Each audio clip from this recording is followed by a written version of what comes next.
Hello, hello, hello. Good evening, guys. Good evening, sir. Evening. Welcome to class.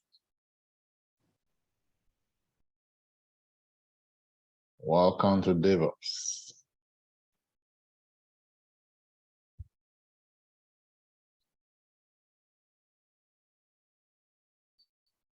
All right. Are we ready for DevOps? What are your colleagues? Olakumi? How many were you in the previous class? We're up to 10. Yes, we are up to 10. Okay. All right. So let's do introduction to DevOps today.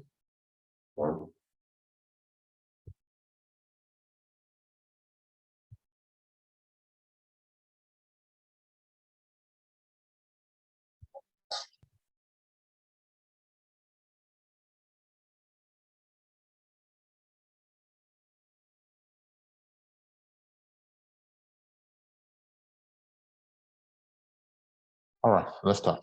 So let's go to Paintbrush so I can explain the concept. And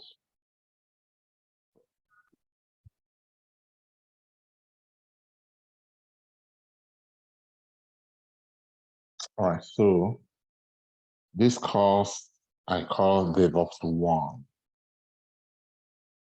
DevOps 1.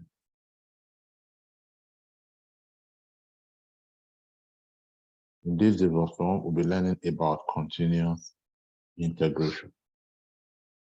In DevOps 2,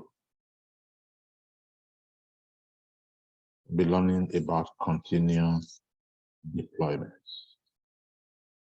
All right? But generally, what is DevOps? I do have a note. Let me look for that note and share the note. So let's go to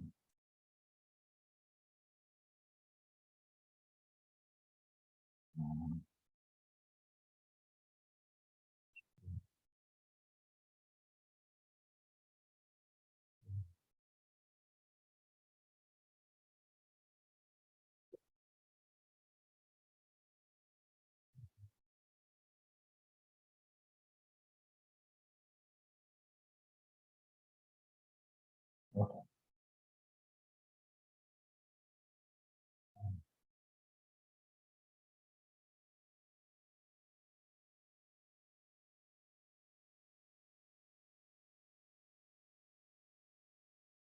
So that's the note. What are we covering in DevOps 1? We'll talk about setting up our version control system. We talk about continuous building. We talk about continuous integration. We talk about advanced Jenkins management, about containerization and continuous management. Cover all of these subtopics. This is the broadest of all of the topics in the course. It's really, really important that we understand the concept here so that we're able to face the challenges waiting for us to resolve in operations. All right, can you see my note? Yes, we can. All right. So prerequisite for this course is 1, Linux system administration, which we already completed. Awesome. It's really very important that we have a very good understanding and grasp of Linux to be able to excel as technical people, as tech generally, and more specifically as DevOps engineer. And then you also have seen the AWS as a cloud solutions provider. And then you are able to go into AWS to set up 2, 3, 4 different kinds of infrastructure. For example, you can set up an EC2, you can manage your EC2, you can set up your RDS, you can set up your Route 53, you can set up your S3 bucket and set up all of those different infrastructure.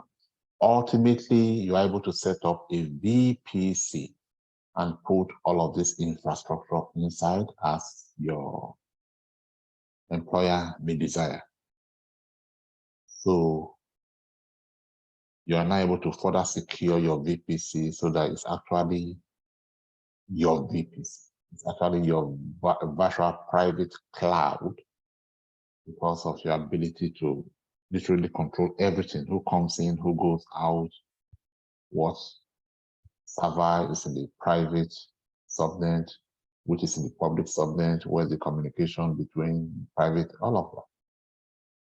So once you know that, like I know that you know, then you are good as a solutions architect, as a cloud solutions architect.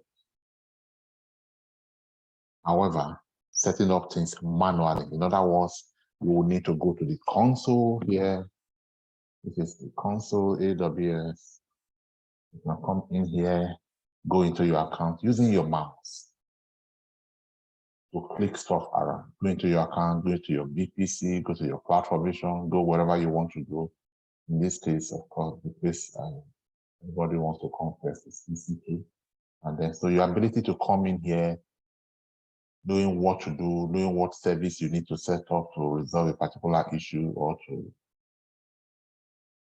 solve a particular problem, or actually to integrate a particular solution, everything is here. Once you know how to navigate, you know your way around navigating whatever you want to get whatever you need, you could say that especially everything that you know individually culminates here to be able to, so that you are now able to put everything together within your own cloud. Importantly, I could say, but actually the summation of everything that you know in cloud, the ability to build a VPC and put all of these elements inside of it. Not all of them, as many of them as are covered within or in the AWS curriculum for solutions architecture, associate level, security, and so on. All right. So once you're able to do that, then you are cloud solutions architect. However, it is no longer enough to be able to come here and do all of that. That is not sufficient to get you a job. Very primary and key, but it's not sufficient. What you want to be able to do in addition to being able to do all of this is to come here to some IDE, some integrated development environment, and within that environment to be able to build stuff. To be able to build stuff using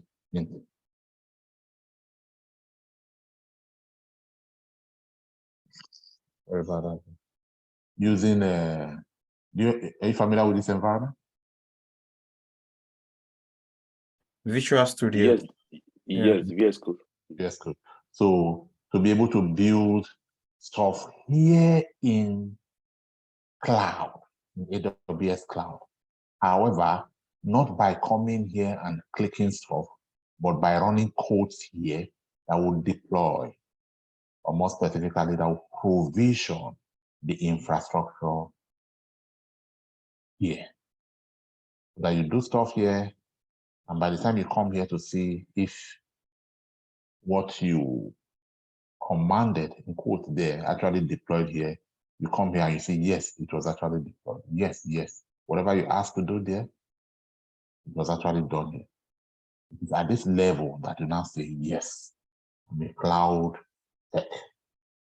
At the level of knowing all of those three, Linux, AWS, and infrastructure as code using Terraform. Terraform is the most popular of all the tools that can help you build infrastructure in code, in cloud using codes. You must know Terraform, then maybe you know one more on top of Terraform, that will be advantageous. Right? So in your own case, Terraform and cloud formation. So yes, You are good. You are very good. Maybe you are not quite there, but you do have a very good foundation to go all the way and go beyond what this training will even give you to become successful, completely successful for life, unless you have not understood what you have learned so far.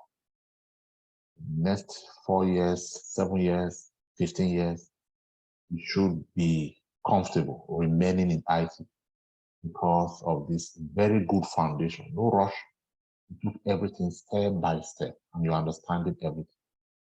You should be excelling. 100K job, which is the minimum you should accept.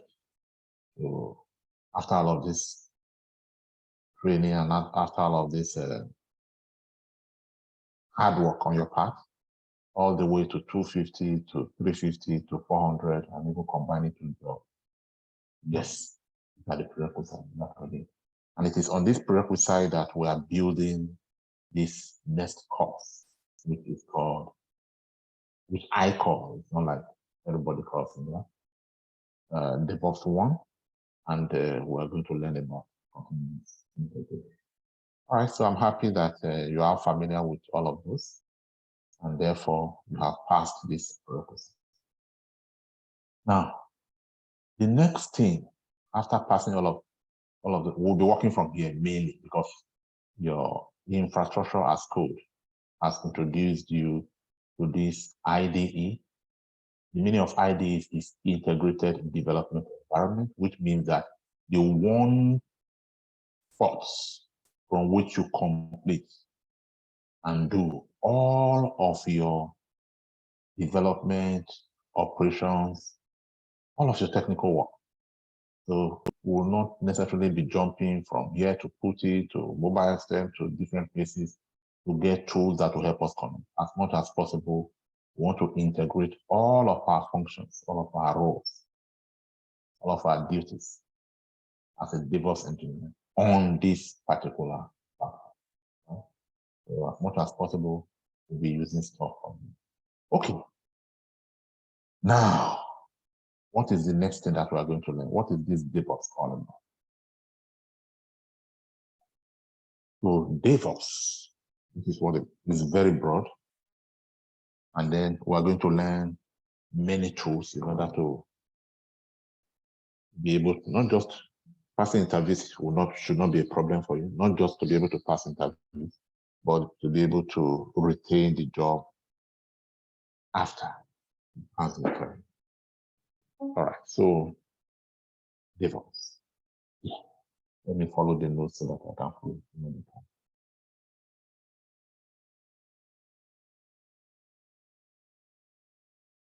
Okay.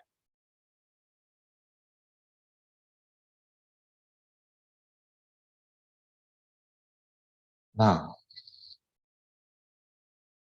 this, when, let's say some idea comes to me, some idea of some solution I should build to solve some life problem. The solution could be that I want to digitize taxi services like Uber did many years ago.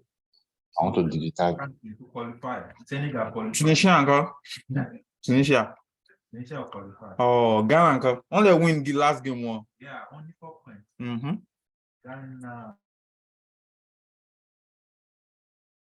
All right, sorry about that. So I muted everyone. If you need to contribute, then you unmute us. Okay, so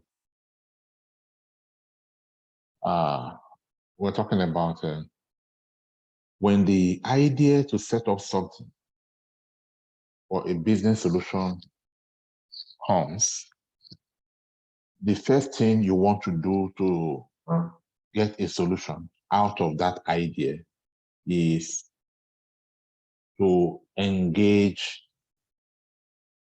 an IT person that will listen to your idea and then convert that idea or interpret it in tech language, in tech format.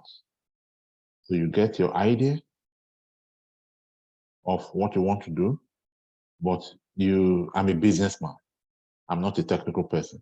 So I connect with somebody who is able to take this business idea and understands it well enough to be able to convert it to technical requirements. All right. From that point, what we do is we take this technical requirement and we give it to people who can convert that to a program. We'll give it to developers, to programmers, to coders, to code this requirement, the code that requirement. They make a program that computer can execute out of that requirement, right? So after they make a code out of that requirement, the next thing is the code is now built to, there could be many lines of code, 1,000, 2,000, 3,000, many people working on the same code, on the same project. Because yeah, no matter what. So many people working on the same project, and then we'll have a resultant what? Code. So we need to build all of those codes into a single application, into a single, application is the best word I can use for now. All right, and so on and so forth. Now, this idea, when it occurs to you, or it occurs to me before I call this person, I will have to write it down, right? I have to document it. I have to document the idea, write down the idea is coming to me, I'm writing maybe in Microsoft Word, maybe in PowerPoint, maybe in whatever form that I need to document it so that I can share with other people. I mean, even if I'm not sharing, maybe in 2 years, 3 years time, I want to remember how this original idea came and what I need to do, then I have to refer to some document.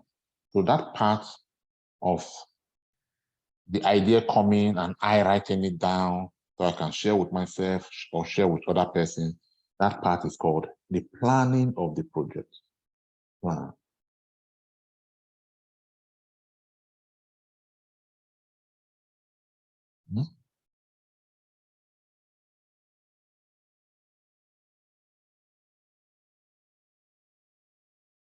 All right, so we have plan.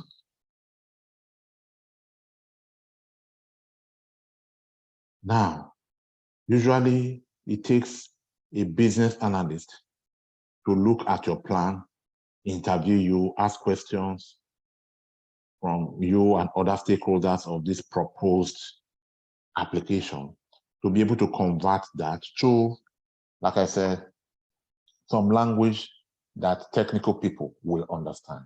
It's all part of the plan. All right.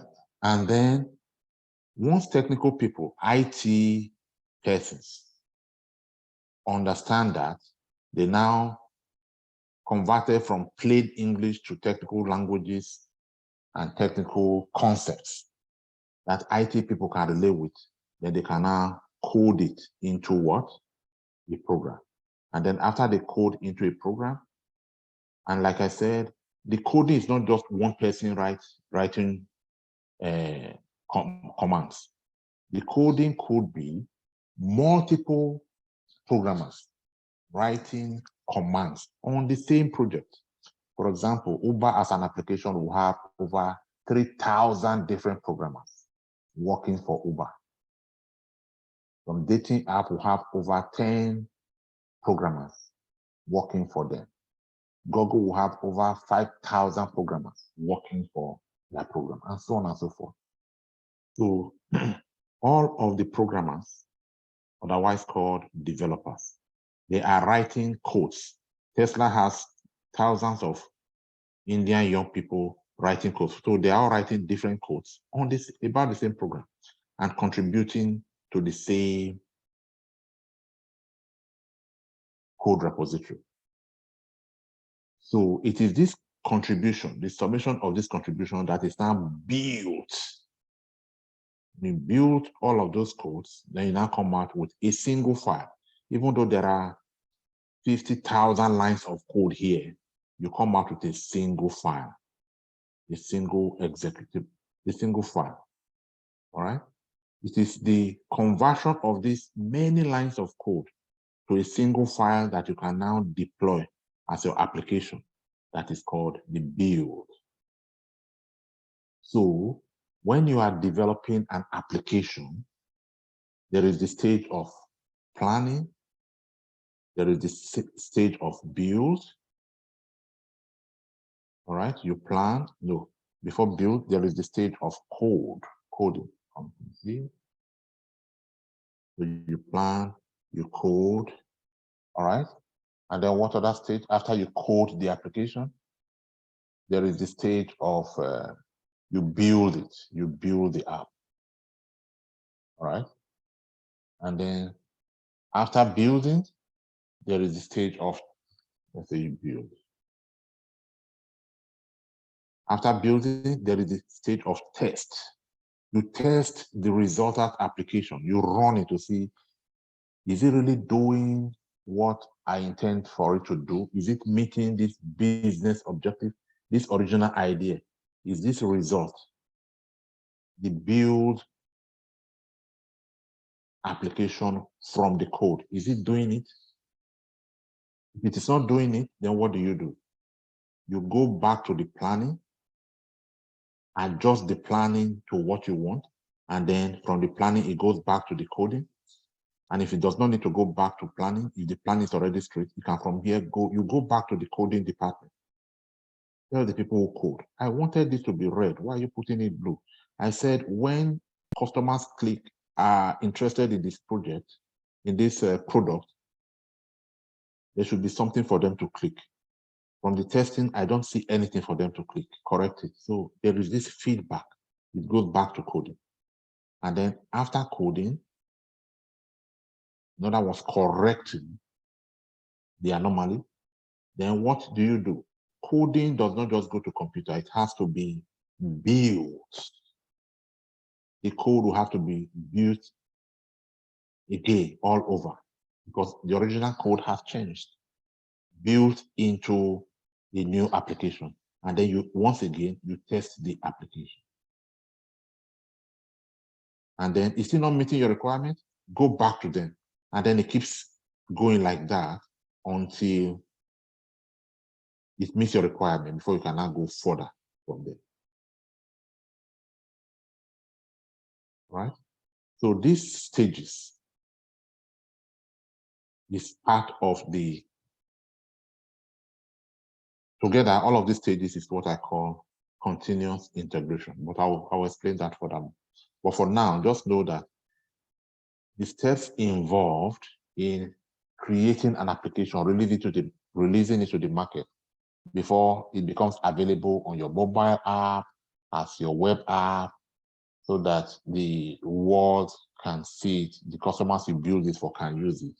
There has to be the planning stage, the coding stage, the building stage, and the testing stage.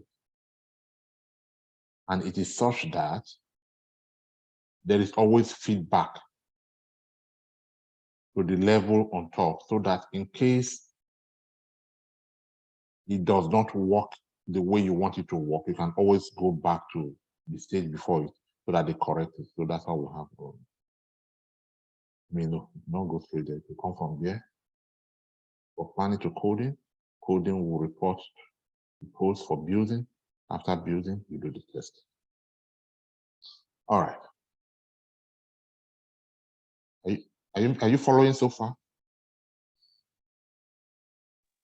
Yes, sir. All right. So that is what this diagram here is trying to explain to you. It's saying that the development, if you can see this there, it means development. The development of an application, like everything these days is an application. It could be as simple as a dating app. It could be as complex as Uber, as a mobile app. You should start with planning. You plan the project. What do I want to achieve? Okay, when customers do this, they should do this. And then the taxes should come. When crisis comes, something should change to see that where the journey has started. All of that is part of the plan. It is what you have written down as part of the plan that the developer, the tech people, the people who are in different classrooms in the world now, learning how to program in Java, how to program in PHP, how to program in Python. They are the coders. You are not necessarily coders. So it is this plan from Uber, from Google, from Tesla, from all of the millions of companies in the world that they would take and write codes that will meet the requirements of this plan. It's part of the development job. And then once the codes that meet this business objective are written, they will need to be built into the application. Actually, at this level, we don't call it application, we call it artifact. It will need to be built into an artifact. And then once it is built into an artifact, how do you know that the artifact is working? Everything is fine, it's working as you want. Then what do? You test. You test what you just built. Oh, it's beautiful, it's running very beautiful. Or no, it's not running well, there's a problem. In that case, what do? You go back to planning or to coders and say, you didn't do this job well, correct this, correct this, correct this. It's not behaving like I wanted to do it. So these 4 steps of planning, coding, building, and testing the development part of the application. Okay. So once it is tested, once the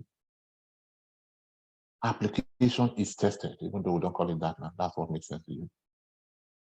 Then what happens? What happens after the application is tested is this.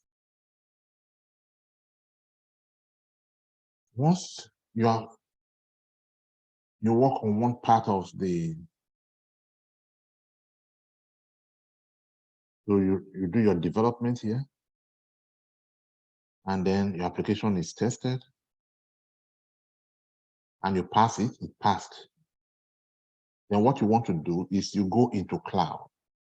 Like you already learned, you set up a machine or 2 or 3 or however many you want in cloud. And this application that worked here, actually we'll call it artifact, like I said. This artifact that work on your local system, you deploy it into this server that you set up in cloud. You use your knowledge of AWS and infrastructure as code to set up this server, to secure it, to put RDS, to put Route 53, so that instead of typing the IP address, they are typing a domain name, and so on and so forth. So the application is now deployed inside this server, so that your customers all around the world can now connect to the application and be able to use the application by connecting to this server. So the application that started here has what? With build. Sorry, it did not start with build. What did it start with? With an idea, with plan. And then it moved to build. After plan, what happened? No, not build, code. It moved to coding. And then from coding, moved to build. And then from build, the result of the build was tested. And it was found okay. Was now deployed into from server in cloud and made available to the whole world. Now, like I said, this part of this diagram that involves the planning, the coding, the building is called the development of the application. And this other part where the result of development is deployed in order for it to be available to the customers for which the application is built. It's called operations. All right. Now, normally, there is this war between development and operation.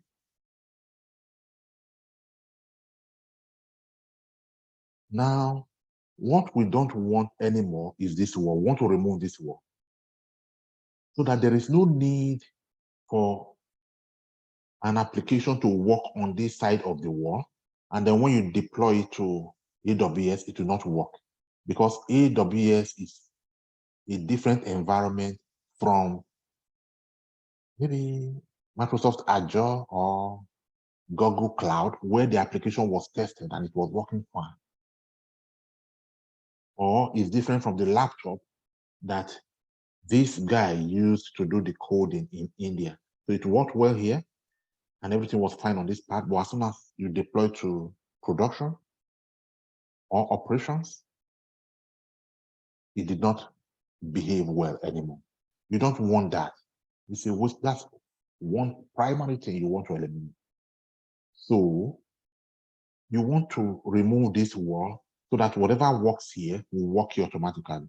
For that to happen, we need to merge the two departments into one so that this wall is broken down by one person who is able to monitor all of this development environment on one side and is also able to integrate all of that to operation seamlessly. No waste of time, no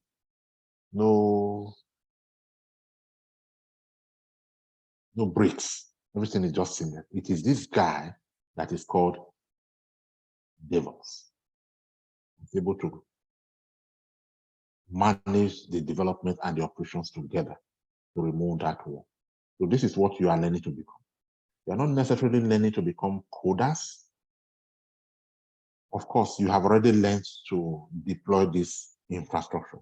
So your work as DevOps engineer will be to work with the development team to make sure that what they are working with from this point all the way to this point is best practice and will ultimately work with. This is your own area. Your understanding of you being an AWS solutions architect, you're already good here. AWS. To make sure that whatever they are doing here is according to best practice, and when you work with them to take the result here and deploy here, everything will work together seamless. So this is the place of DevOps engineer. Or like they are called these days, they tend to be called DevOps administrator. All right, guys. So what are the first stages involved? Initial first stages involved in application development. Anybody? That's planning, coding, build, and testing. All right. Now, this other side, so we'll call this other side, what happens here is once this test application is ready, then it is released. It is released. Look at the release. It is released into where? Into operations. This is operations. Whatever is happening in cloud, operations means that once it is in here, then the world or your customer is seeing it. That's the meaning of operation. So you release that there. And then once you release the application into operations, where does it go to? It goes into your operation server. All right. Another word for release is, I kept calling it deploy. Not exactly, but for now, yes. So this deployment goes into this server.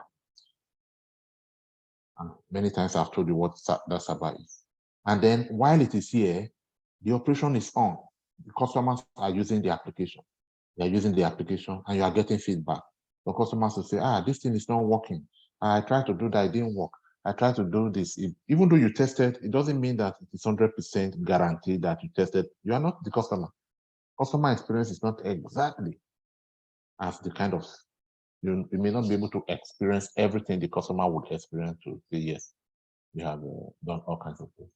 So while it is operational, you are getting feedback, good feedback, bad criticism, whatever it is, you are getting feedback.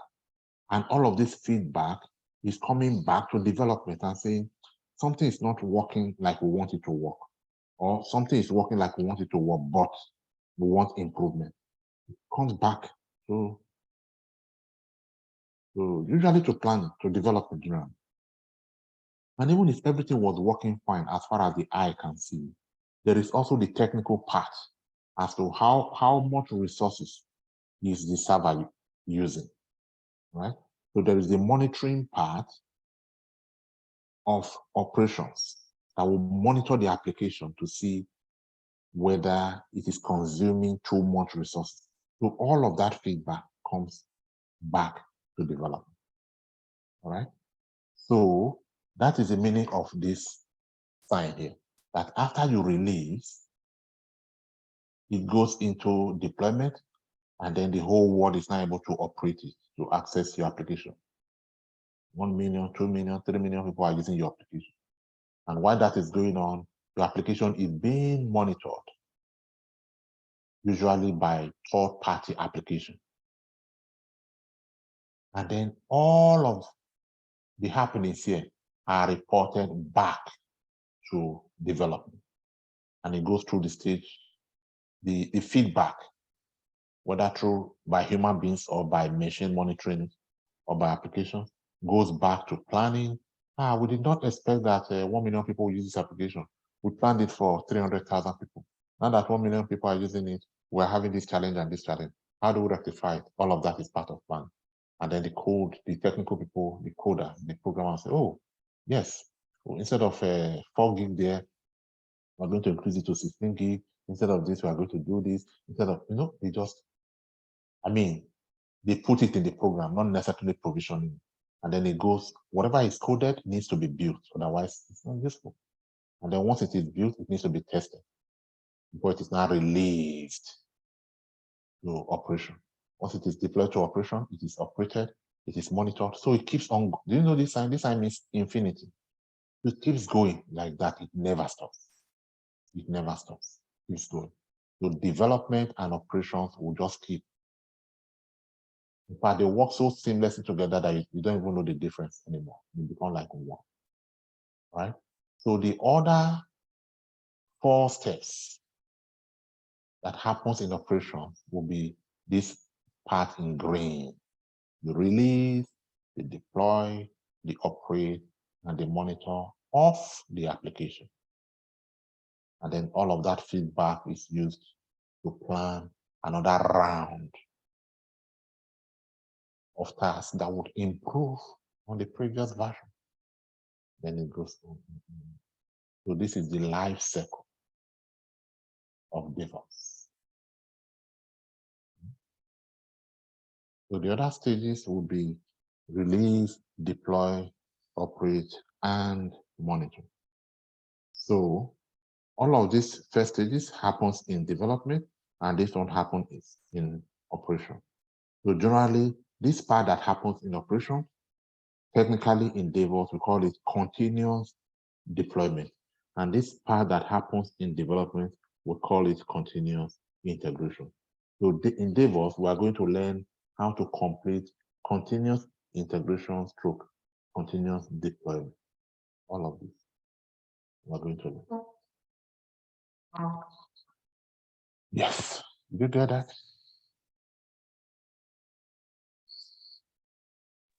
Yes, we got it, sir. I have a question. Yeah. When we were doing the the Linux class, you told us that there's a new update to DevOps now that is called DevSecOps. and there's a security part of it that you are going to introduce to the course.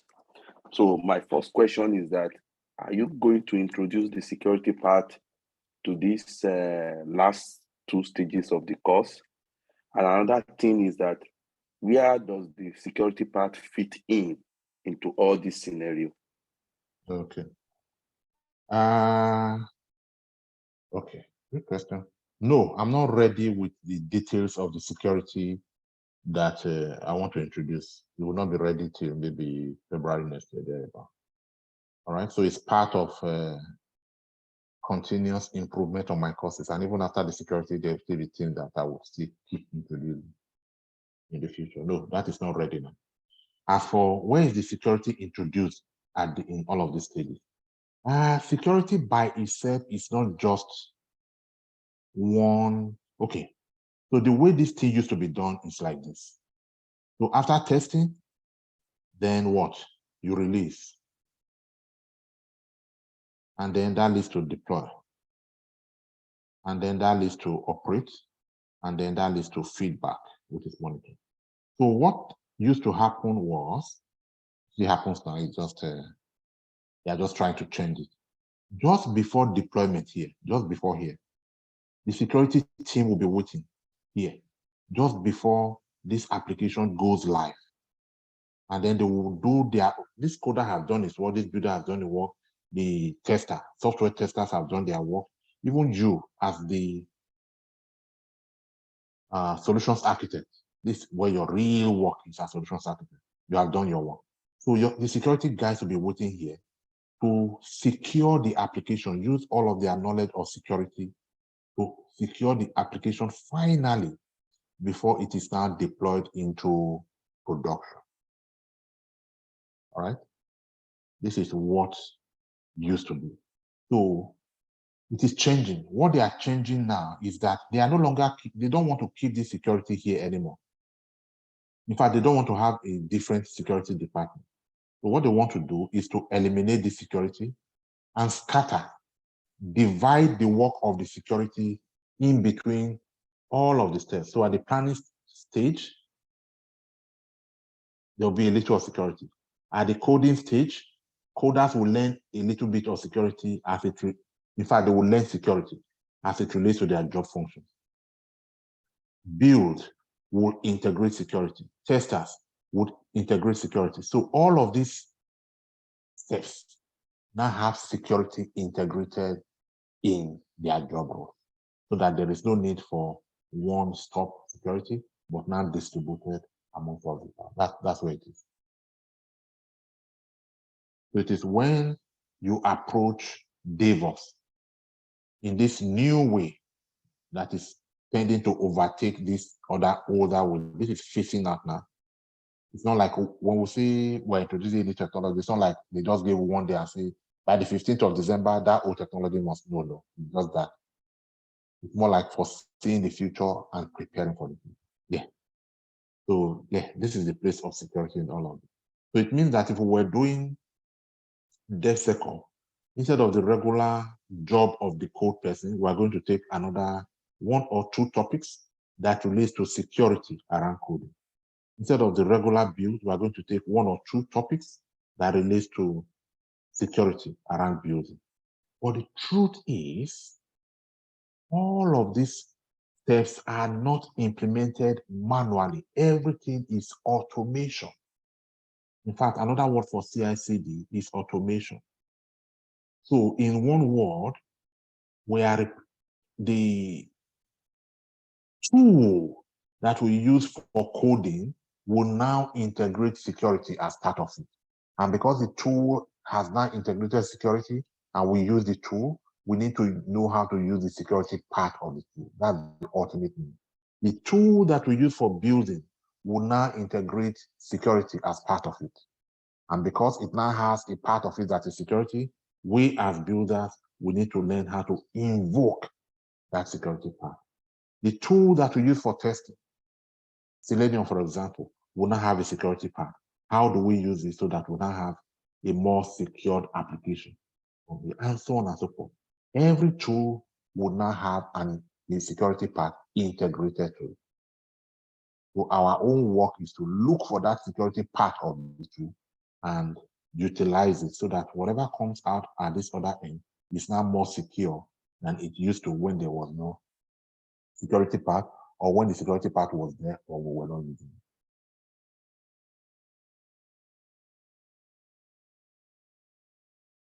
Did I answer your question?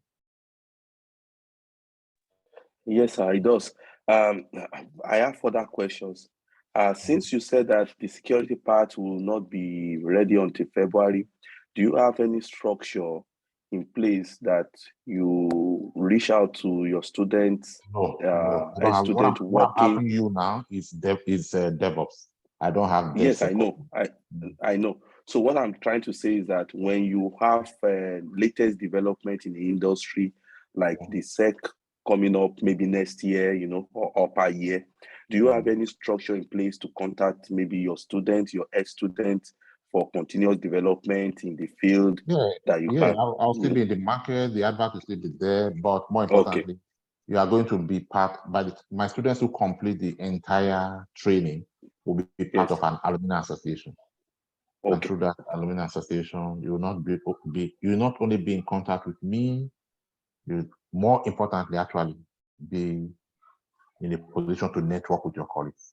And beyond DevSecOps, you also know what is going on. So once I'm able to get you to the level where you're able to get a job for yourself, it's as good as my job is. Every other thing will just be Jara. And then I cannot claim to know everything by myself. So I just expose you to a network where you can interact with other people, different departments. Yes. Okay, sir. All right, questions? Yeah, good contribution. That's good. Okay, so that is the meaning of this sign here. So this is DevOps sign, meaning the integration of development with operations. All right, guys, if there are no further questions, then let's dive a bit deeper, building on that background that I just mentioned. All right. So when we say DevOps engineer or DevOps actually, what I would call it administrator engineer, I wouldn't even put anything. Like I said, it at the end of the day, it simply means automation.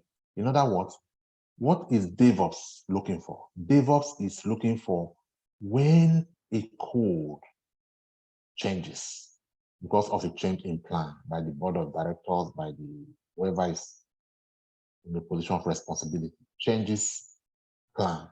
The code should change accordingly to reflect that plan. And that change in code should be seen in operations.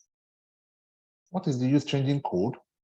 When I said that the corporate color of my company has changed from red to blue, and they will change the code, but it's not reflecting on our web application. And then customers are still seeing the old color. What's the use? So whatever we change in code must ultimately deploy to operations. So what happens here? How do you get to do that? And for companies like Amazon, I mean the big tech companies, Facebook, and they make changes as frequently as every 30 minutes to their code. How do you change codes and manually change, manually see the resultant effect in operations every 30 minutes? It's not possible unless it is automated.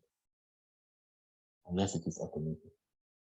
So DevOps is at the end of the day about automating what happens in development to reflect in operations.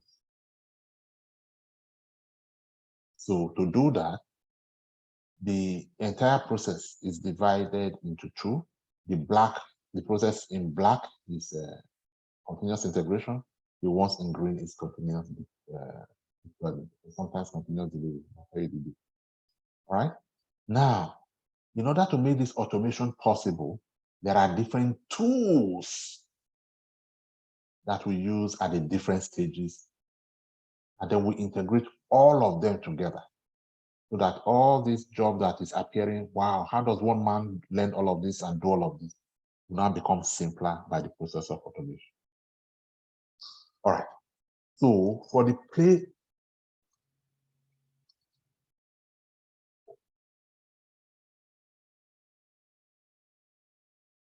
are you sure you're all right for this? Okay, let's just do it. So the version control part of DevOps is where this is where all collaborators, especially at this level, the team members of the project, the developers, yourself as DevOps, and the technical team, the entire technical team. This is where they all come together to work on the project.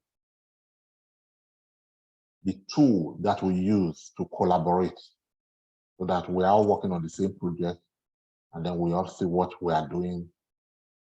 Those tools are Git, and then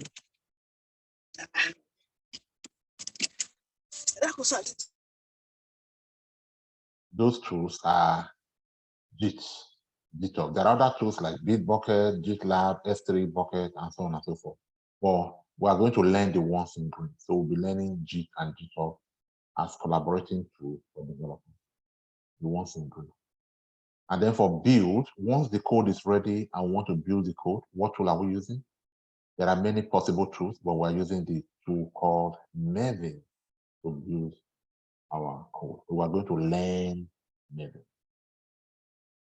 And then we're going to learn another tool called Jenkins. This is the tool that we use to integrate all of these other jobs together. Maven has done its work, Git has done its work, Docker would have done. How do we put all of them together? Integrate them all together. We're going to use Jenkins. We're going to use Docker to containerize our application, and we're going to use Kubernetes to manage, to orchestrate our containers. We're going to use the tool Ansible actually, because you already completed infrastructure. We're going to use Ansible as a tool for configuration management. We're going to use declarative pipelines to manage Jenkins to do our continuous delivery and continuous deployment. And then we're going to install and use these two tools together, Prometheus and Grafana, to do our continuous monitoring. So these are the set of tools that we'll use all the way from planning, coding, building, testing, releasing, deploying, operating, and monitoring our application as DevOps Engineer. These are the tools that we're using one by one.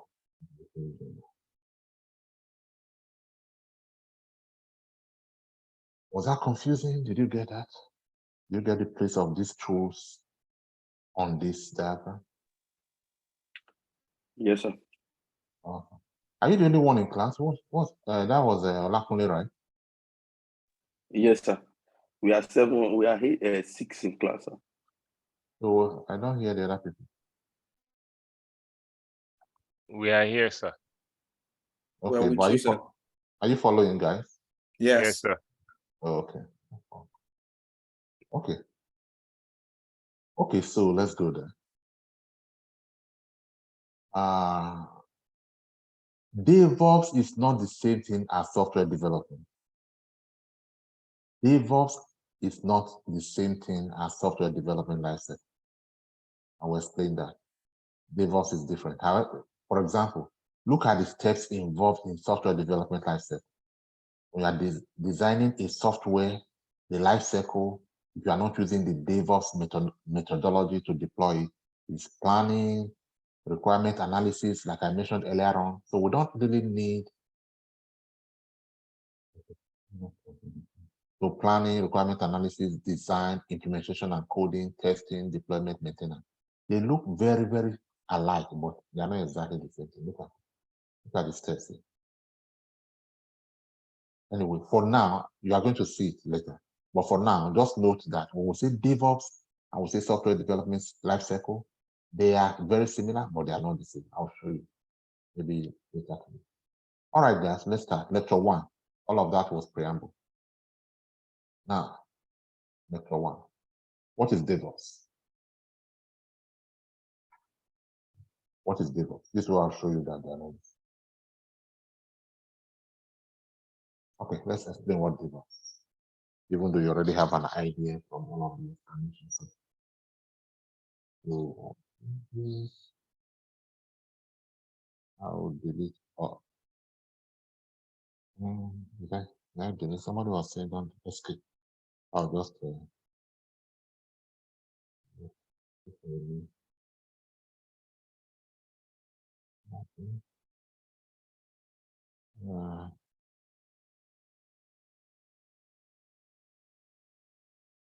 DevOps is made up of two parts, you remember? The development and which was the other part?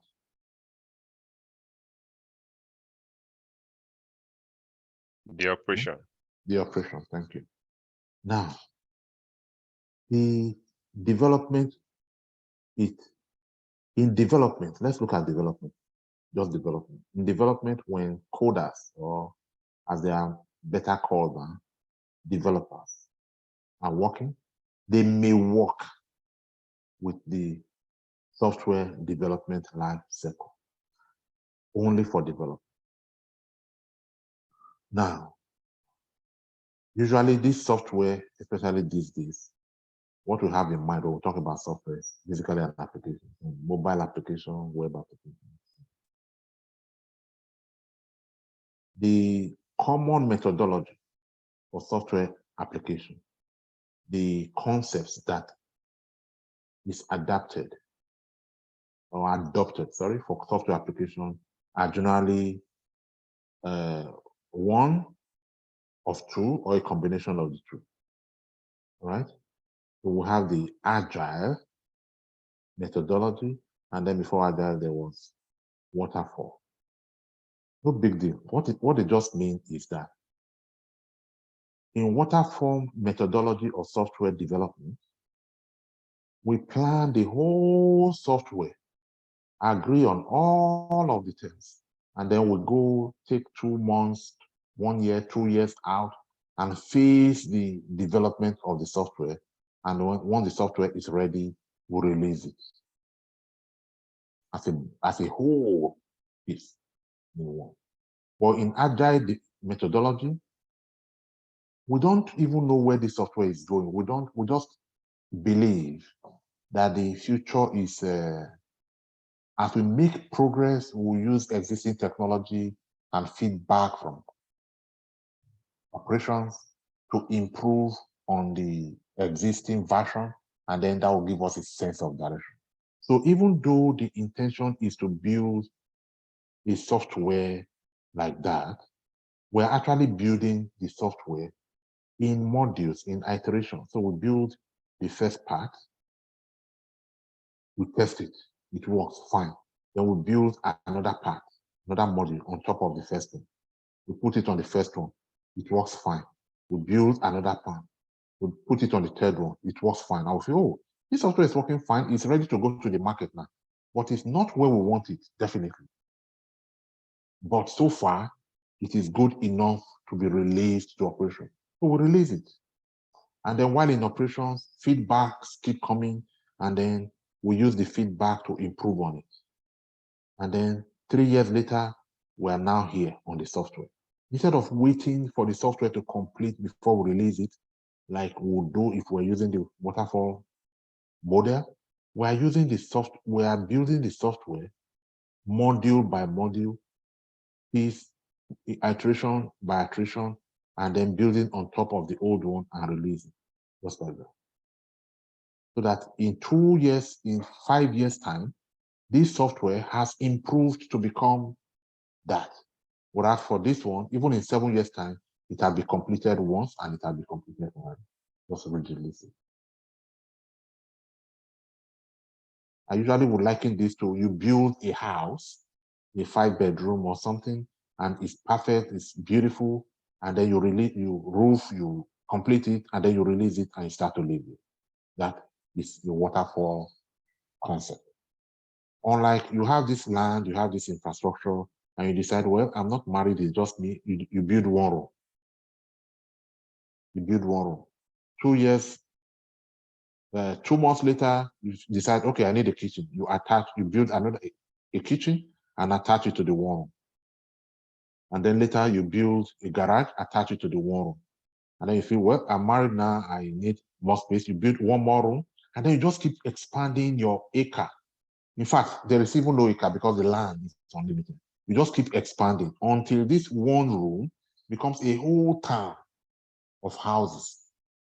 That is agile methodology, because even as at the time you were building this, you did not even, you may not have, maybe you did or maybe you did not, but at least you were building in iteration. So that is agile compared to you already know what you want, you get what you want, hold it, and then the project is complete. When you start it, you end it. Like this one, you start it, but ending, it just keeps improving. Even what you have done before can be improved on over time. So this concept, this method, this concept actually says it's more of a concept, like a model that you are following, the picture that you have in mind when you are developing yourself. It's called agile. So they hire agile managers or scrum masters to manage these sprints of the project. That every 2 weeks or so, there must be a new improvement on the existing project. So your meeting will, your team will meet and decide, okay, this week, this is what we are going to do on the project. Everybody will, and then after 2 weeks, that is done. And then you release another sprint, another level of job is done on the project, and so on. So do you see broadly now the difference between the two popular methodologies used in developing software, waterfall and agile?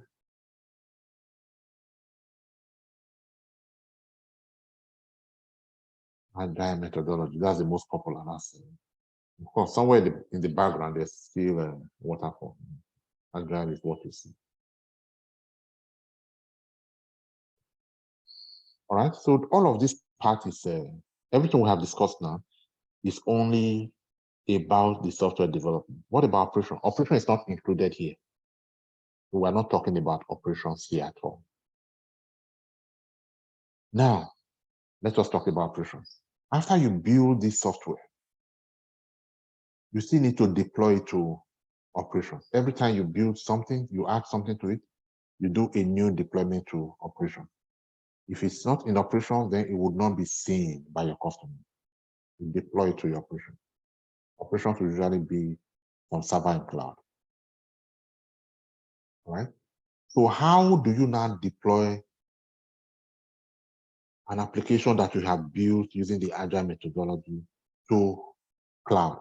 This is where DevOps comes in. So DevOps is going to remove this wall, all right, and work with this agile team so that every time there is an improvement or something about a change in the application, that change should automatically automate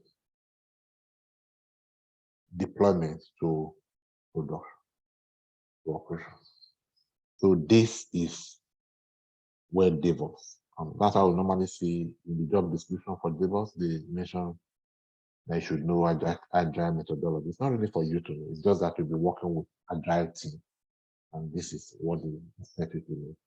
That things will be changing from time to time on the development side, and they need somebody who would not just manually push the changes, but to automate the processes involved in the changes reflecting in that.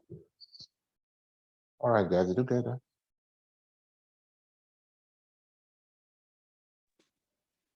Yes, sir.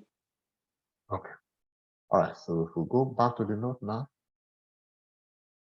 we see DevOps is a methodology, not a set of tools, even though we use tools to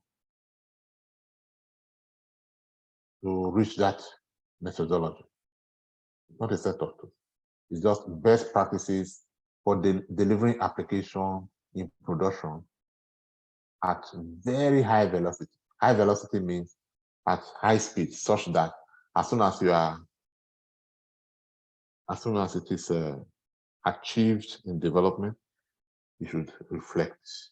Not 2 days later, not 3 hours later, as soon as possible, you reflect in approach. All right? So for the software development part of the DevOps, we had waterfall model for deploying that, and then we have agile model. All right. So like we saw earlier on, agile model of software development is the development part stage. Right? How about the deployment part to production after agile has done the work? To pull the codes from agile, in DevOps engineers will build CI/CD so that the job that agile development has, the result achieved from agile development can now be deployed to operate. So on one hand, you are working with agile team. On the other hand, you are working with operations are people that deploy the solution to cloud. So you are more of an operations person by your knowledge of what you know so far than development person. Development person would be people who have learned some software development kits like Java, Python, PHP, Node.js, and yeah, many other kinds of software development. Right? So the way to make this velocity high so that once this guy is working and making changes, it's automatically reflecting here by. Then for this, we need different kinds of tools. Even though DevOps by itself is not the learning of the tools, it's a methodology, it's a concept, it's a way of doing things, it's a culture. However, we need tools to make that culture, right? So from version control to building to testing to deploying to testing to production, this is another way to represent this. All of that. At any point in time, you'd always get feedback so that you can write whatever wrong there is before you ultimately get to production. So if it's at the stage of building that you find, oh, there's something wrong that I need to correct, then the feedback must go back to the beginning and make those corrections. If it successfully passes through builds and you are now doing testing and you realize that something is wrong with testing, you must go back to the feedback. Yes. So at every stage, there is room to go back to planning and correct what is not wrong. And then what we are doing here is not waste of time. It's the key. This is the interview we are doing. This discussion we're having, this explanation that is helping you understand the concept and the place of DevOps is the key to passing the recruiters the first call screening interview. This is what they expect you to understand. Before they now go into, okay, the technical details as to how exactly did you use this tool. Right? So we're not spending 1 hour to understand this thing for nothing. It is because they are very important to understand. All right. Questions? And then it's another way to look at the same diagram. Again, showing you so many diagrams is deliberate, just so that you get this concept. All right. So at the development stage, there is the planning, the coding, the building, and the testing, like you said. And then at the operations, there is deployment. Of course, once the application is deployed, it operates. And as it is operating, it is being monitored. And the feedback from the monitoring comes back to development. And that feedback is used to improve on the application. And it goes all the way through coding, building to testing. And then once again, the new artifact is released to operations, and then it operates. The whole world is using the operation. Some are saying we like you. Some are saying, how about we add this? Some are saying, you are teaching only DevOps. How about you add security so that I become Dev?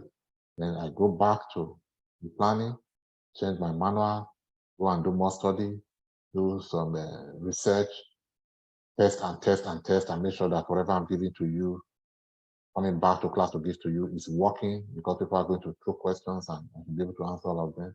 And then once I'm ready, I'm convinced that yes, I'm ready now to teach. I'll release it. I'll announce it to the world that I cannot teach DevSecOps. They'll come and learn. And then as they are learning, some people will ask questions that I may not be able to answer immediately. Even though I may not say it, I'll just note it. I'll go back to my planning, check answers to those questions, practice them, get them. So that's how life is. Whether I apply it in training or in whatever aspect of life is the same. So that's what it is.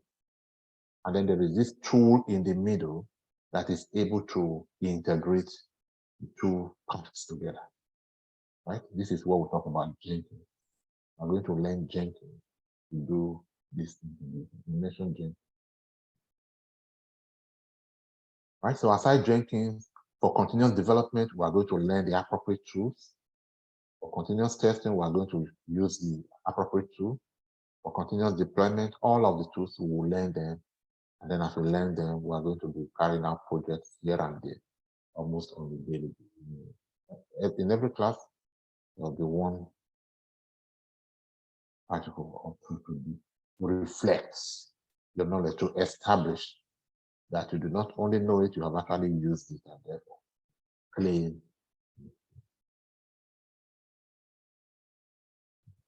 Again, one more diagram just to illustrate how this thing is. So the continuous integration part is about the software being ready for deployment. And the continuous delivery part is about the software that is ready for deployment now being deployed into operations. All right, guys, so at this stage, we need to interact, talk, and make sure we understand everything before we proceed. All of these diagrams, do you understand? Any questions?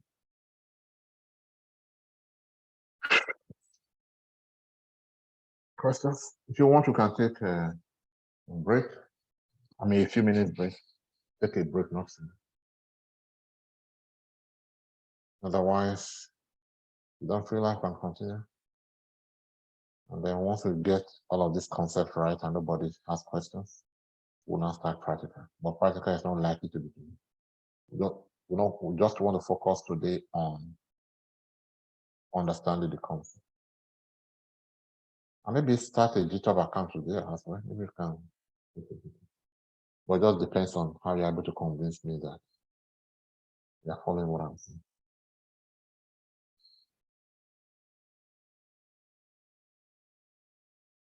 Yes. Anybody can share his understanding of DevOps with us?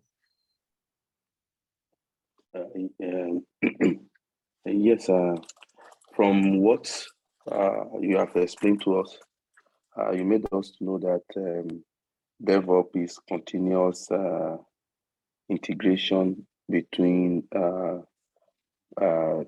operations and development. And there's a process of automation that is factored into the process that makes it a continuous integration process.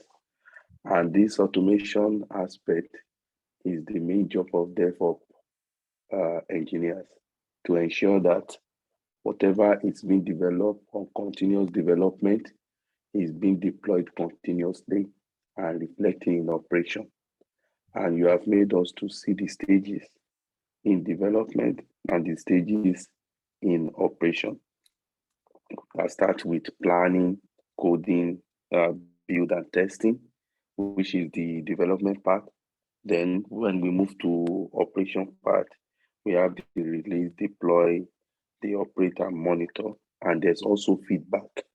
So the feedback that goes from the monitoring goes back to the development for continuous development of the application, which is being also integration. So there's a continuous integration in the process, which is the job of the DevOps engineer. And the continuous integration is also known as automation. So that is my general understanding of everything. So have you done, what kind of work do you do, this person? Are you an I'm IT an person? accountant. No, I'm an accountant. But I work, where I work hand in hand with IT team for some of the applications that we use in accounting. Okay. What kind of applications do you use that you work with IT team? Yes, so where I work, we use SAP ERP S/4HANA, and I was part of the team that do the implementation of the SAP S/4HANA when we moved to S/4HANA.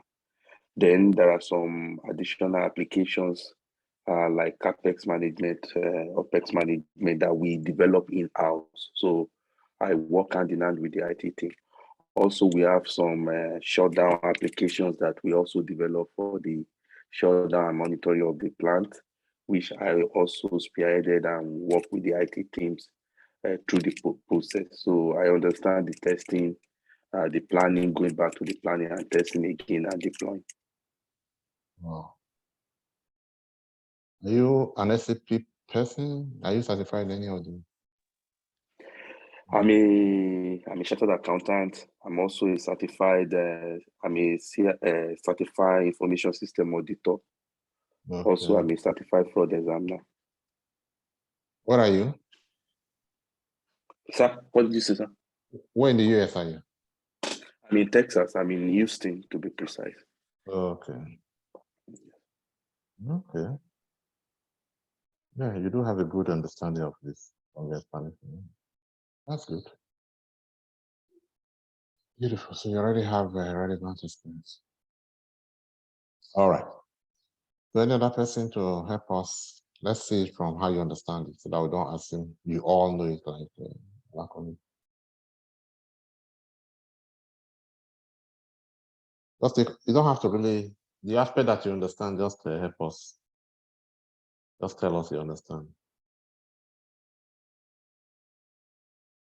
What's the place of agility in the work of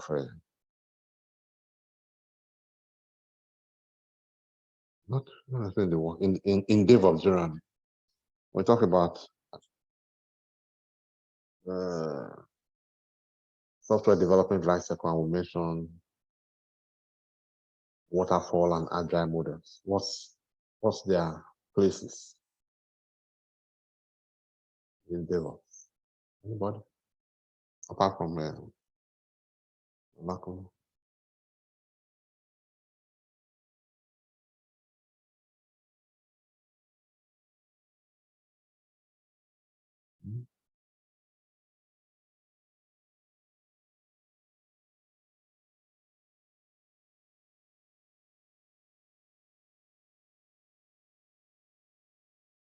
Okay, so we said Can I that. take that? Yeah, you can. Yes. So agile and waterfall are two methodologies that is being used by DevOps development side when it comes to building of application. Waterfall is when they build the application from start to finish before deployment. So they build everything from the beginning to the end, do the testing, then afterward it is being deployed. But agile, on the other part, is breaking down the project into small pieces and developing it and stacking it up. They develop, they test each phase and deploy. They develop the second phase, test it. So it's like a project facing phases for the deployment and development of application. And you made us to understand that the agile method is most used method now. And as a DevOps engineer, we will be working with the Agile team. It will be on the team and making sure that whatever the program or whatever application that is being developed on faces are automated automatically to operation. Wow. It will be a trainer. Awesome. Oh yeah, now. Who could start from scratch now? Who could teach us everything from beginning? All right. So what do you have to say about this? This part, you made us to understand that there are some applications that are being used in different level of development and operation. So when we talk about the continuous version control repos, the JIT and the GitHub are the applications that are being used when it comes to the coding part and the planning. Then when we move tools, to build, we prefer to call them tools, sorry, yes, tools that are being used in that part. When we move to build, we use Maven, although we have other tools that is being used, but we are going to concentrate on these most generally used tools. Jenkins is for the integration between DevOps and operation, and Docker and Kubernetes are containerized application. Then you made us to understand when we talk about infrastructure configuration management, we use Terraform. Ansible, Terraform is what we use in the last class. Then Ansible, you're gonna introduce us into Ansible. Continuous development and deployment. That's the continuous deployment of application. We are going to be concentrating on declarative and scripts. Then for continuous monitoring that give feedback to the to development, we are going to be using Prometheus and Grafana. Then you told us that for the monitoring, there are other third-party applications that are usually used for monitoring the performance of such applications that are being deployed. And this give feedback also. Yes, these are the third parties. All of them are third parties. Okay. The Prometheus and Grafana are awesome. All right, beautiful. Beautiful. Oh, man. For you, this is very well understood. All right, so a DevOps pipeline is set. Yeah, what is that? Okay. All right, let's continue. So on behalf of the other people, you guys are understanding this thing very well. Okay. Let's see what we have here. Just trying to explain continuous integrations and continuous delivery and continuous deployment. Yeah, we have plenty of time to see that. I'm not confused with it. Okay, yeah, we can look at it here. Can you see this? Can you see this? Let me try and explain. So again, we know that there is the planning, the coding, the build. All right, even though it's called create here, we know it's a build. And after build, we test. After testing, we release, we deploy, we operate. Then what? After operation, there's one more thing to do, one more step. Before we now say we completed all DevOps steps. Monitoring. Monitoring. Thank you. And that's what we have here, continuous monitoring and feedback. Because it's not like, you know, the reason they didn't put it here, because it's not like, yes, this continuous monitoring is part of it. Okay.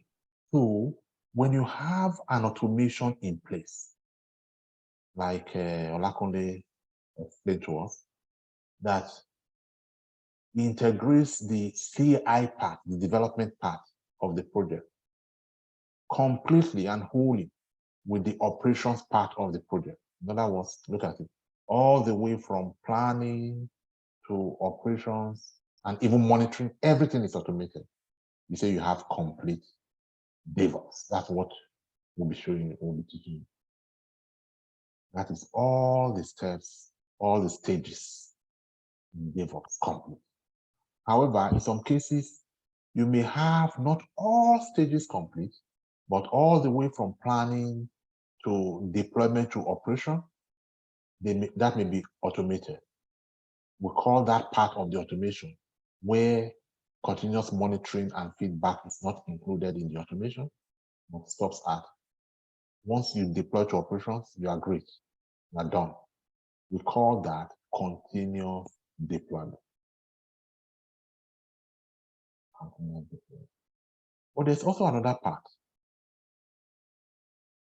There's another part that will automate a change in plan to result in a change in code, to create a new build, to testing is automated, and then by itself, it will release the artifact from testing into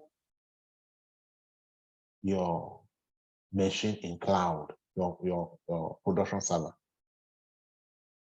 your server in cloud to which your customers connect. However, okay, in this case, let's assume there are two servers. So we have your production server, and then we have your QA server. So it is common in operations to have the DevOps engineer, automate deployment up to QA server level. And then it will now require at that point that somebody manually clicks allow or permit or release for the application to move into production. Because for the legal requirements, for the statutory requirements, for the governance, for SAP requirements around that application, different departments, or maybe one person has to make sure that even the security we talked about earlier on, that we said, if it was not automatically built into all of this system at DevSecOps, they are using DevOps, then all of that will have to be made sure before it is now released into production. While it is not in production, it is still here in cloud. Only the company and management and key people can see it, not the world. But as soon as you release it into production, then the world is seeing it, and somebody is waiting to claim damage. Some network security expert, some hijackers, some security threats are waiting just for the port to get into. Right? So you want to make sure that all of that is blocked and everything is fine before you release it. So there is need for manual release. So you deliberately did not automate the entire process. Once that happens, you say you have continuous delivery. In other words, the automation process was, the stages were automated up to the point of release to QA server. We'll call it enemy, I'm just calling it QA. And then it is required that the manual release be made to go into production. You see the difference between continuous deployment now and continuous delivery? Who can tell me the difference? They are both CD in short, but what's the difference between continuous delivery and continuous deployment? Because I did not explain it here because I said I was explaining it. Yeah, apparently, yeah. Anybody? So continuous deployment to automate the whole process of deployment of application to production server. But continuous delivery will automate the process only to the point where an additional manual interaction, manual input is needed to release the application to production. So it stops it.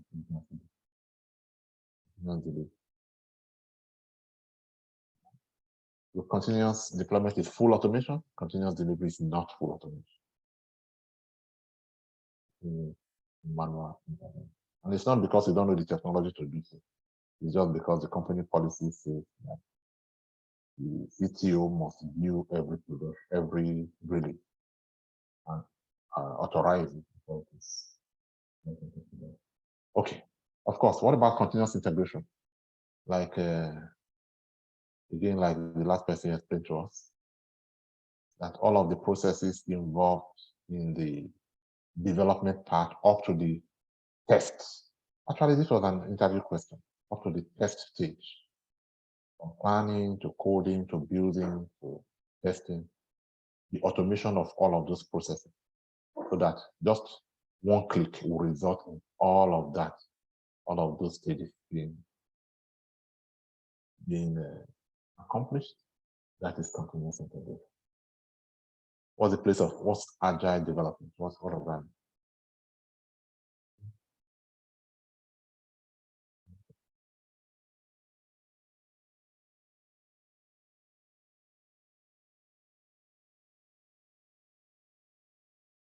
What's the relationship between agile development and DevOps?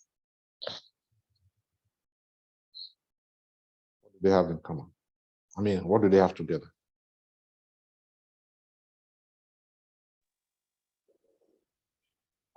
DevOps is part of agile development. Agile development is starting up project and deploying it immediately. And the DevOps makes it possible for the deployment to be effective in operation. Correct. But you said agile development is what? Come again with that part. Agile development is starting up project in phases and deploying them in phases. Okay. So in this particular project now, where would agile job stop? The part that is talking. Agile development will stop at testing. I thought continuous integration stopped at test. No, it's at create. It stops at creating. So what does that mean? Can you interpret that? The person just told me. So apparently, like so agile development helps you to like build your projects, plan the code, plan and code, then create. So which like he said like it makes you just create, you know, different projects at every stage. So this will help you to you know, be able to analyze or, you know, see different projects in small phases. Yeah, that's the meaning of agile as a methodology for software development. But where does the job of agile, at what stage now? You are the agile person on this project and I'm the DevOps. At what stage can you now say, I've done my part of the work? It's now up to you to go and complete. The creating stage. There's another word for creating, because this creating, I'm used to it as build. It's just where I copied it. Oh, sorry, building stage, yes. Yeah. So building of what? You see now, yeah, you are trying, but I just need to be convinced that you are not just reading here, you are actually understand the meaning behind what we are saying. So at what stage would the agile building, that is, we are talking about building of artifact, or what do you call it? Applications. Building of application, yeah.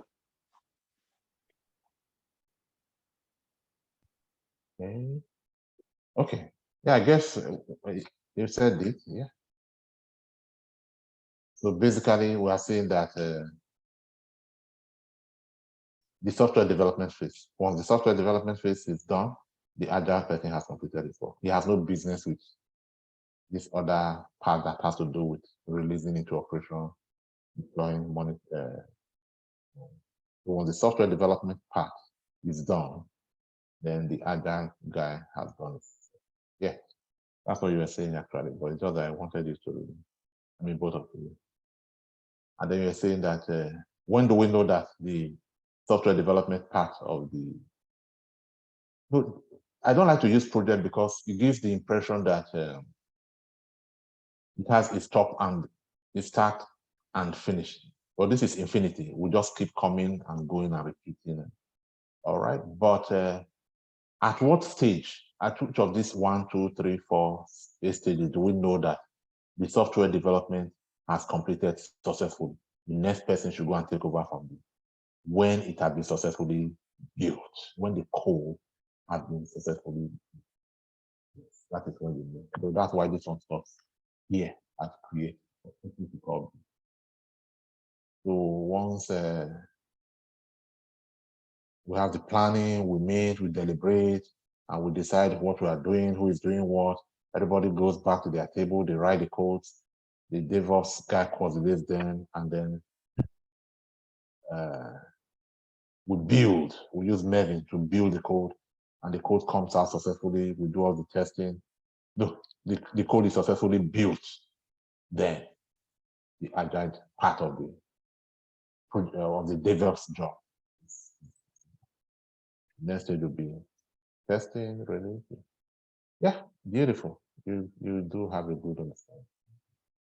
All right, so with that one now, we now have the concept in place. We can go into practicals if everyone else agrees. Otherwise, tell us where you are not comfortable, then we can revisit.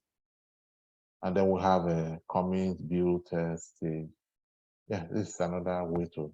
You may not really understand all of the diagrams. Right now, it's only your first day for most of you.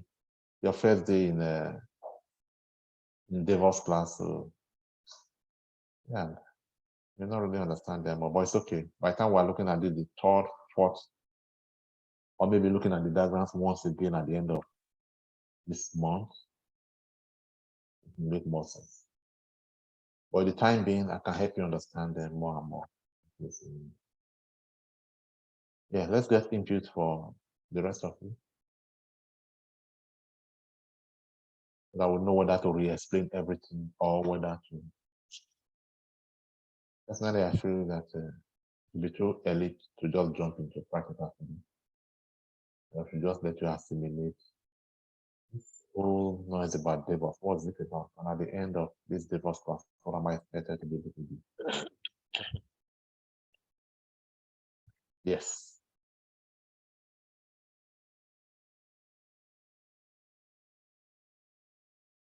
All right, so this is for the agile people, the software development people. They would rather use this model. But for me and for you guys as DevOps engineers, would follow these steps. So that's why I said that the steps involved in DevOps is not the same as the steps involved in software development. Like we said, this is only part, one small part, maybe half of the entire DevOps.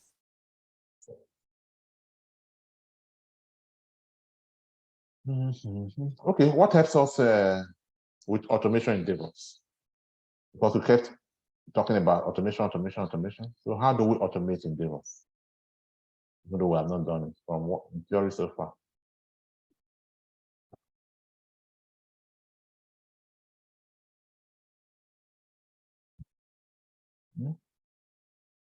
Okay. There are not so many in class, just 5. Yes. What helps our automation in DevOps? How do we achieve automation in DevOps?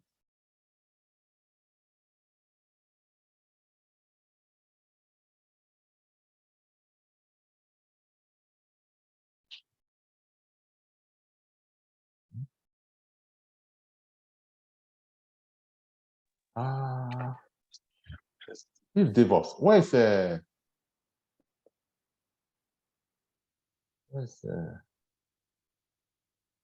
are people that are not in class. Ola is the UK. Olakunle is the UK guy, right? No, I'm already in the US. I'm in Houston, Texas. So what's your phone number? But I still use. Yes, he asked for a +44. I still use my UK number. Yeah. Oh, okay, that's okay. Then Roland, are you here? Can you talk? I'm here, sir. Roland, you are joining class for the first time, right? Yeah, this for the first time in DevOps, but I did the AWS with you. Okay, yeah, I remember. I know Roland. Then Adi, Toyosi, yes. So Trojan, who is Trojan? Is that your name, Trojan? No, that's just SSID. This is Afolabi Williams. Okay, Afolabi, yeah. Okay. Okay, so if this is all we're going to be in class, then let's just know so that once we take off, we are going. it's hard for anybody to join DevOps if they miss one full class. But they're already knowledgeable. No, I think Yeti also will join us. She's at work today. I think the next class she'll be joining. And there's Joseph Afolabi. He was coming in and out. I think he has problem with his network. He's also going to be part of the class. Okay. All right. Okay, yeah. The more the merrier. All right, guys. So what do we can close early. We don't have to spend 3 hours at the beginning. So that okay, let's just do a bit of practical since we're here. Well, are we ready for practicals? Do you need me to explain anything anymore of this fundamental? All right, if no problem, I'll know what's written. All right, guys. So let's go to the first tool. The first tool is Git and then GitHub. So for GitHub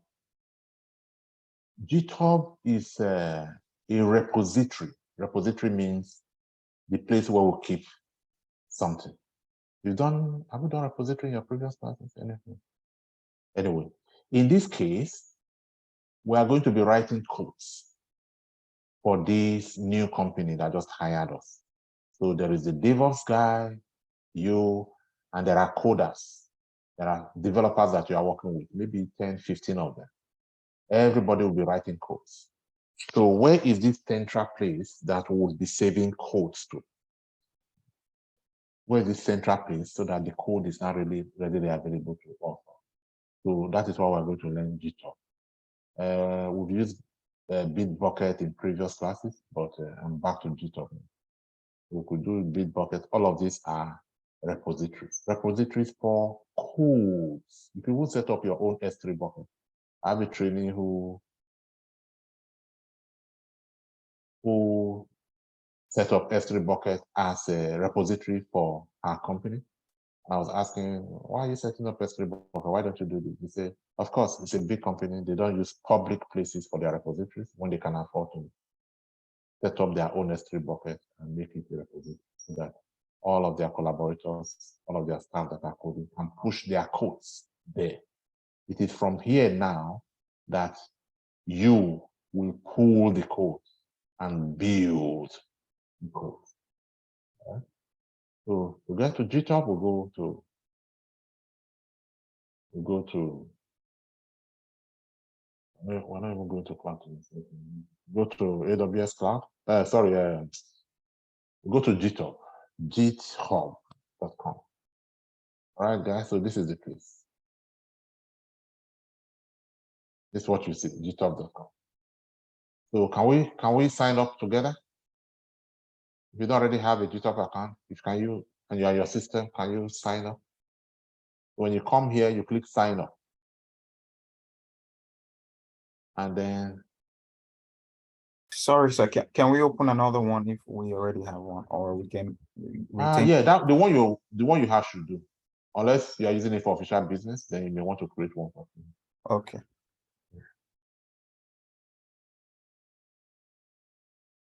So just sign up, and then is anybody trying to sign up? If not, you can just. Yeah. So what I need, I can't show you my own GitHub now because I'm trying to sign up. oh, okay. So sign up. You want me to share my screen or something? No, unless you run into a problem and you need help. Okay. Yeah.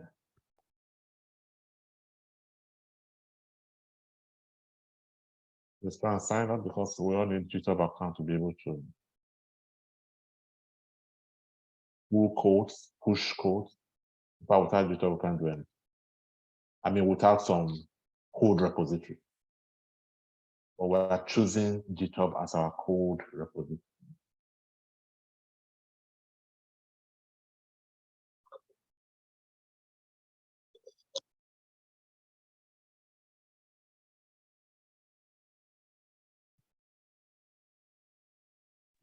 So what do? We put our email in, enter your email, right? Yes. Wow, looks like this field just changed. Last time I was in. Yes, enter an email address there. Okay. I already have this.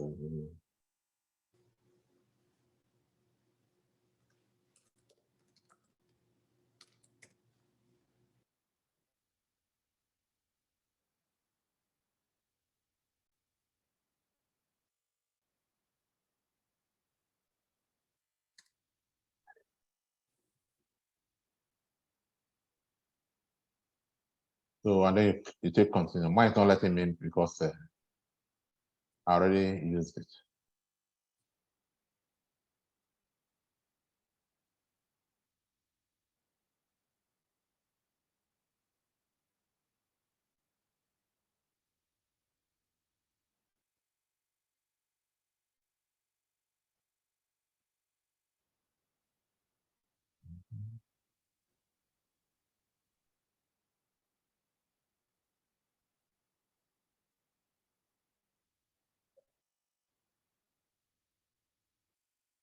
Yeah, that's about all we can do in one day.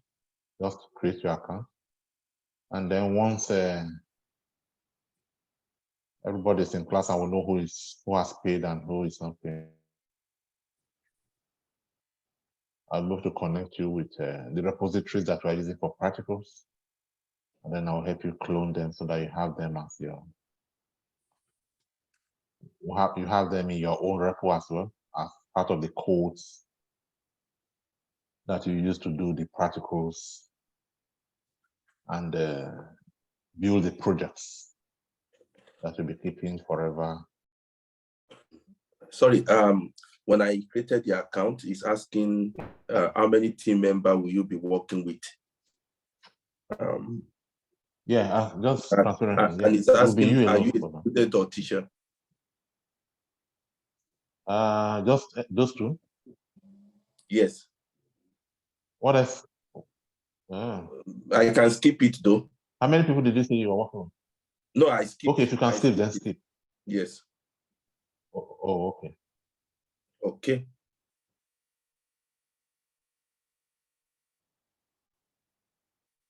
What was the next question?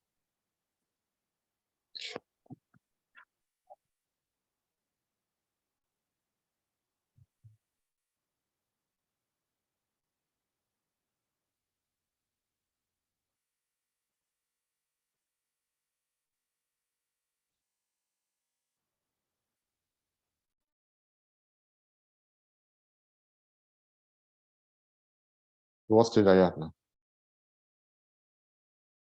I've already created it. I'm already into Okay. my account already. Wow, that was fast. Anyone else still creating? I'm done creating already in my account. Oh, beautiful. That was fast. Okay. Okay, so let's go to our VS Code then. And then let us start a new project. Let me close my existing project. Close folder. Remember how to create a new project here? Are you seeing my VS Code? Yes, we can see your VS Code. Okay.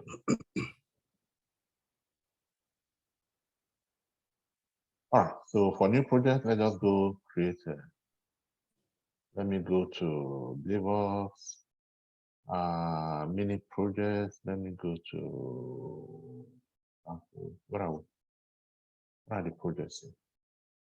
Okay, let me create a folder and call it projects. All right. And then, okay. So let's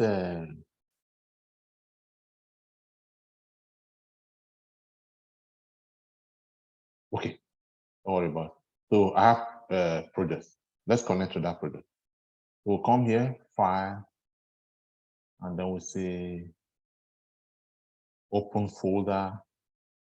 The folder we just created is project, right? Let's look for yeah, we'll click that and we'll connect. So we created a folder for the project and we are connected to that folder right now.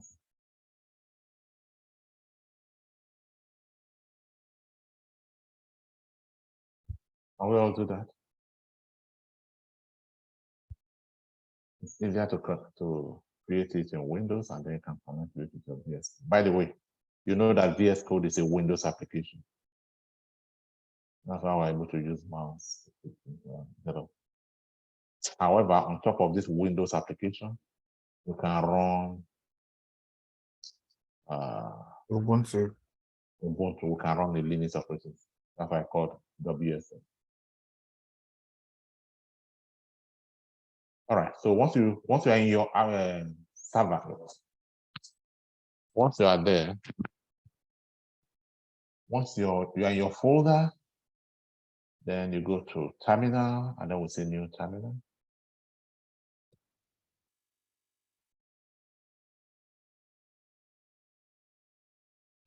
All right. So right now we are seeing PowerShell. PowerShell is just the terminal of Windows, the Windows terminal. That's not what we want. We want to work from Ubuntu. We didn't learn Linux for nothing. We want to be able to manage servers. So let's go back to our Ubuntu. So we'll come here. Of course, you already installed your Ubuntu from previous classes. I have all of these versions of Ubuntu. Let me use 20.04. All right, so this is my Ubuntu.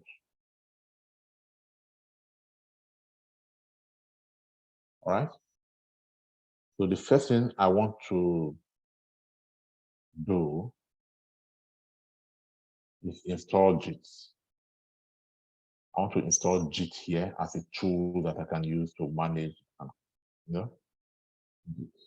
But Ubuntu already has JIT installed. So if I come here and say JIT ---- version, I'm going to see that JIT as a tool is already installed. So I don't need to install it. So this way, I have my JIT installed and I have my GitHub account. So I have JIT, I have GitHub. All right. So the next thing that I want to do now is to link my JIT to my GitHub. And then let's not do that today. We'll be going too far so that people who are not in class now will leave them too far behind. And besides, there are still some people, even in this class, that have not made things. So we'll leave them to next class, and then only people that should be in class will be allowed into class next time, and then we'll just hit the ground. So while we're waiting, ensure that you know how to navigate to this point, see that your JIT is installed, and then also create a GitHub account. So we're going to spend the whole day, maybe even 2 lectures, learning about JIT and JIT commands and how we can stay here and remotely connect to our repository, download the codes that have been contributed there by all of our developers into our local system, and then create a local repository out of it, and so on and so forth. All right? And then once we do that, we have started. Yes. All right, this is what we can do. It's all stuff to do. All right, so we'll come back here, and there are questions you can just practice and then rehearse. Or if there are no questions, just do the 2 hours today. And then so this is where we are now. We are here. And then I can send you the note if you have made payment so that you can use it to create all of your contents. So this is taking you through how to create your GitHub account, and then how to generate your token and keep it, because we need this token to be able to use our GitHub.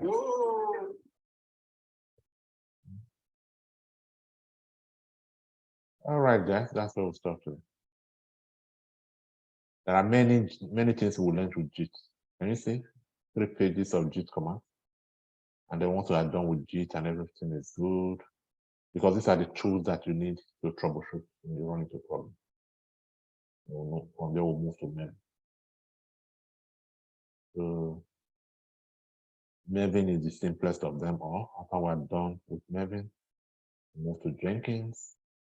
We're done with Jenkins, we move to Docker, and so on and so forth until we cover all of it. Yes, guys. Everyone okay?